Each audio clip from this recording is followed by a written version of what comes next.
Corona के कोहराम के बीच जहां आपने ज्यादातर नेताओं को जनता से 2 गज दूरी बनाते देखा होगा, तो वहीं दूसरी ओर इसी संकट में ही गहलोत सरकार के मंत्री हरीश चौधरी ने वो कर दिखाया जो शायद थोड़ा असंभव सा लगता है। लेकिन भामा शाहू के सहयोग और दृढ़ इच्छा शक्ति से आखिरकार इस संकट की घड़ी में हरीश चौधरी ने जनता का दिल जीत लिया। दरअसल गहलोत सरकार में राजस्व मंत्री हरीश चौधरी ने 24 घंटे में धोरो की धरा में अस्पताल बनवा डाला।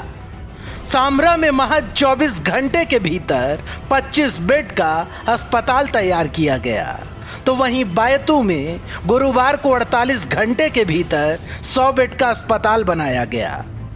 इन अस्पतालों की खास बात यह है कि यहाँ एसी से लेकर 5 सितारा होटल जैसी सुविधाओं से सुसज्जित है।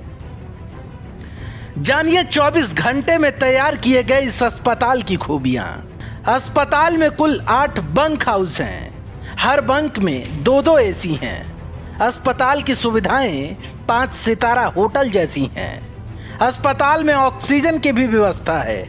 अभी अस्पताल में 2 medical officer, 3 compounder, 2 ward boy तैनात हैं। कुल मिलाकर संकट के दौरान किसी जनप्रतिनिधि की ओर से अपनी क्षेत्र की जनता के लिए ऐसा सफल प्रयास करना किसी संजीवनी से कम नहीं। खैर, इस संकट काल में सूबे के पूर्व उप मुख्यमंत्री सचिन पायलट भी सक्रिय नजर आ रहे हैं। पायलट ने अभी हाल ही में टोंक का दौरा भी किया और इसी के साथ क्षेत्र में ऑक्सीजन प्रबंधन पर भी लगातार निगरानी बनाए हुए हैं। वहीं संकट काल में जहां सरकार के कई प्रभारी मंत्री घर से ही प्रभार संभाल रहे हैं, तो वहीं इन्हीं मंत्रियों के बीच खेल मंत्री अशोक चांदना का रिपोर्ट कार्ड अन्य मंत्रियों से बेहतर नजर आया।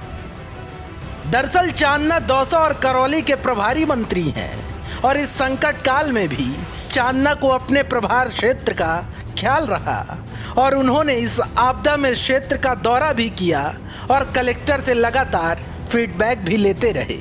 लेकिन ज्यादातर प्रभारी मंत्रियों ने ऐसे कठिन दौर में जनता को उनके हाल पर ही छोड़ दिया, जो कि बेहद शर्मनाक है। खैर, इस खबर के साथ हम ये उम्मीद करते हैं कि घर में दुबक कर बैठे नेताओं को अक्ल आएगी और वो इस संकट में जनता के बीच जा खड़े होंगे। Bureau report, the fact India.